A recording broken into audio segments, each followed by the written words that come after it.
We carry the flag so you can celebrate Cardinal wins with us. Look out for the fence, and more importantly, Devery, protect the camera, not yourself. We are about to bring it. Sports Night is next.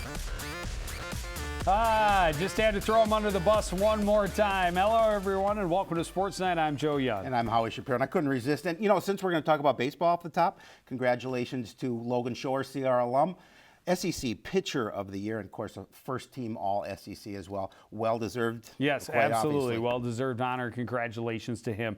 Kind of a short show. We've got some highlights to show you, but a couple of teams not in action last week as they prepare for the playoffs. Other teams wrapping up the regular season this past week. Others still finishing up the regular season this week. Everybody will be into tournament mode come next week when we do Sports Night. We start with the baseball team. They started the final week of the regular season playing pretty well, but needing to make a push for better position in the upcoming section tournament.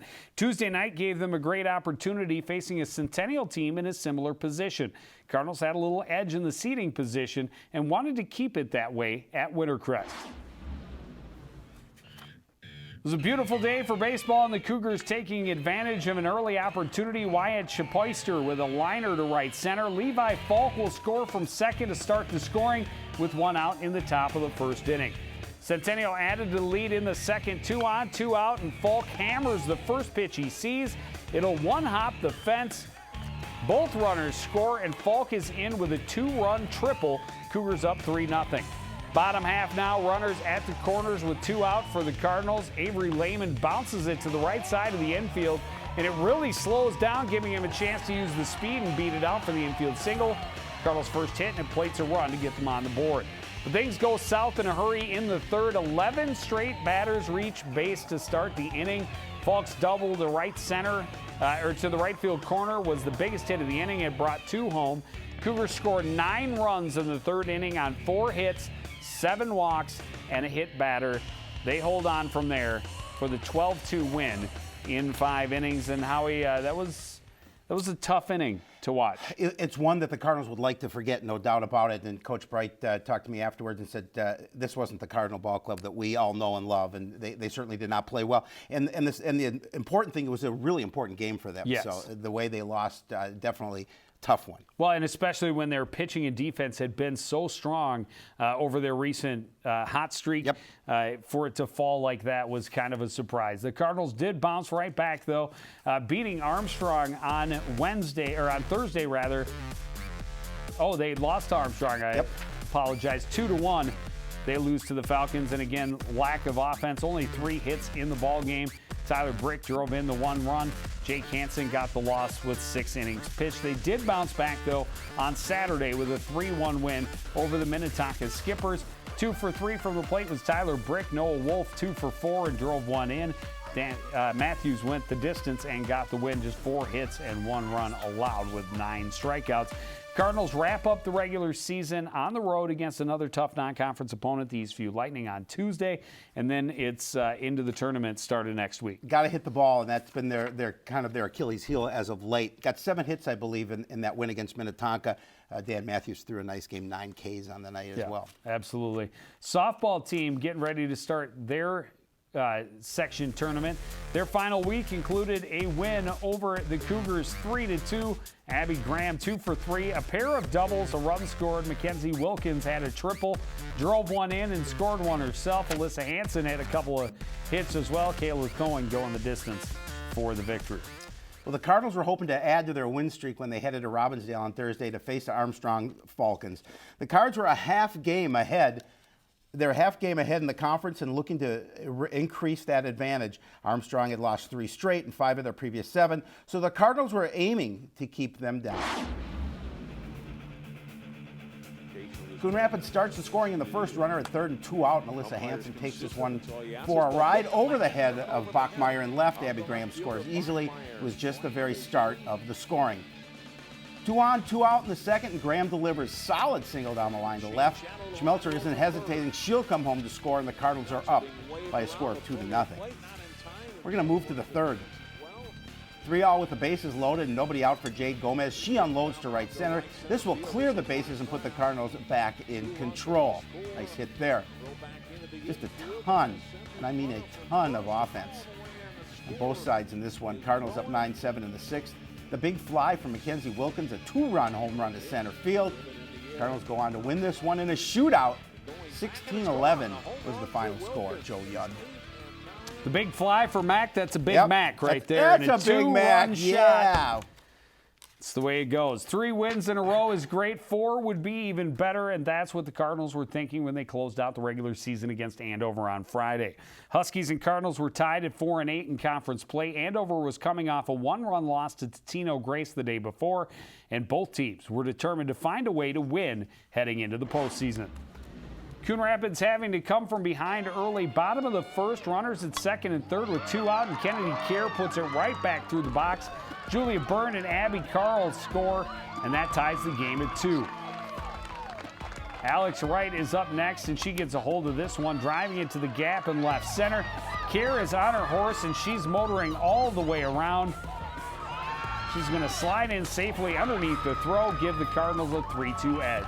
But Andover answers in their next at bat. Sydney Portner pounds this one to right, and it's not coming back. 2 runners on, so it's a 3-run shot. Huskies charge right back in front, 6-3. Thought it was very cute the way they looked to tag up, as that one was clearly going the distance. Cardinals trying to claw their way back into this one. Bottom 5, Cameron Schmelzer buzzes the tower on the pitcher with the line drive. Kennedy Kerr scores to make it 6-5, but that's as close as it would get. They lose that one 7-5, and they are the number 7 seed. Have to travel to Forest Lake on Thursday to open the playoffs against the 2nd-seeded Rangers.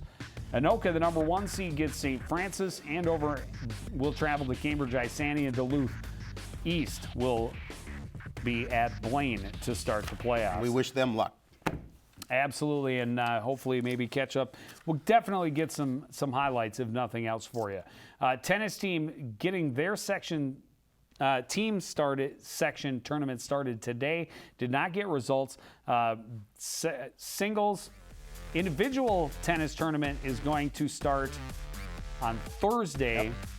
They're going to play like the first 2 rounds of this.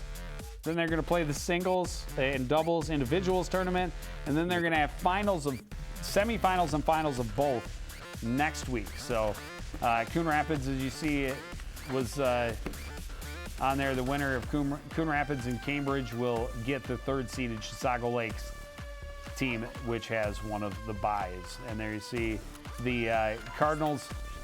They're going to put Drew Grimmer and Aaron Bauer together. Mike Frederickson and Stephen Yang, who play together all season long at first singles, will stay as a unit. So they are the 5th and 10th seeded doubles teams. Alex Fish and Nate Bai will be the Cardinals' entrants in the singles tournament. Track team did have a tri-meet last week, but they did not keep team scores. It was really more about trimming times and working on the little things, because the Northwest Suburban Conference tournament was supposed to start today. Preliminaries, I think, for the boys are today, girls on Tuesday, and then the finals will be coming up on Thursday. We'll have results and hopefully some highlights for you next week on Sports Night. Boys golf team competed in the Northwest Suburban Conference tournament last week at Bunker Hills. They finished in 11th place in that event. Travis Hess in 81, Michael Elson in 84. Both finished high enough in the season standings to earn all conference honors, so congratulations to them. Jeremy Howell shot an 88, Nick Hulseth a 94, as did Andrew Pearson, and Tyler Getz was in with a 95. They will play their section tournament at Bunker Hills on Wednesday and Thursday of this week. State tournament coming up on the 14th and 15th of June. Girls golf team finished its head-to-head season with a battle against Blaine on Tuesday. They lose to the Bengals 241-196. Herman, Bissett, and Wynn all shoot a team low 60. Lockenden had a 61. Carver and McDonald both shot 63s. Then at the Northwest Suburban Conference Championships on Friday, Bell Wynn with the team low 103, Ellie Carver a 113, Bissett a 114, McDonald a 123, and Wenslow a 133. The Cardinals finished 14th with a 448. They have sections next Tuesday through Friday. Those are over at North Fork. And should anyone qualify, their state tournament will also be the 14th and 15th of June. Boys lacrosse team took on Totino last week, and the closest they've been to a victory all season long. They lose to the Eagles 8-7 on Monday, followed by the Falcons, who are one of the top teams in the conference, and they blanked the Cardinals 9-0. On Saturday, the Cardinals traveled to Owatonna and lost to the Huskies 9-3. They are 0-12 heading into the final week of the regular season. They host both games this week, Anoka on Monday and Blaine on Wednesday. A lot of action. Girls lacrosse team. While we were on the seat here last week, they were taking on the Totino Grace Eagles, and the Cardinals kept their foot on the proverbial gas offensively. 18-4, the victory there. Lily Hackett, 7 points in the effort. Helen Nelson had 6 with 5 goals and an assist. Miss Quick also 6 points, 3 goals, 3 assists. Callie Turner had 5 assists, and Kayla Ross put in 4 goals. Yeah, they've been scoring a lot of goals. And I'm curious, I haven't looked at the stats lately, how many goals Helen Nelson has. She's got to be leading the team, I would imagine. Coach Jeff DeJoy, if you're watching, call the viewer response line. I just got a text. You just got a text? Got a text. He's that quick. Oh, I'm sure he is. Well, the Cardinals really wanted to keep their momentum going when they welcomed Armstrong to the complex on Wednesday. Coon Rapids had won 5 of 6 and were averaging 14 goals per game during that stretch. However, the Falcons are a quality defensive club in the middle of the conference pack, and they weren't about to let the Cardinals offense just fly all over the field. Stellar writing, I love that. Coon Rapids getting themselves out front early. Free position for Maddie Bloomquist. She's taking it right to the cage and dropping it over the keeper to give the home team a 2-0 lead. This wasn't going to be a run-and-gun game. It was a tight defense on both ends. Not a lot of room for operate. Armstrong finally breaks through. Elizabeth Van Heest working across the front, as you saw of the net. Gets it past the keeper to make it 2-1. Cardinals circling on offense, trying to build the lead. Great pass from Lily Hackett. Helen Nelson is there for the finish. Coon Rapids up 4-2 at that point. Another great dish by Hackett right here, drawing the defense and finding Nelson out front for the goal. Nelson had a hat trick. Hackett had 2 goals and 2 assists. Cardinals up 6-3 at the half, and that was also the final. No scoring in the second half of this one, and Coon Rapids goes on to get that 6-3 win. Yeah, pretty crazy.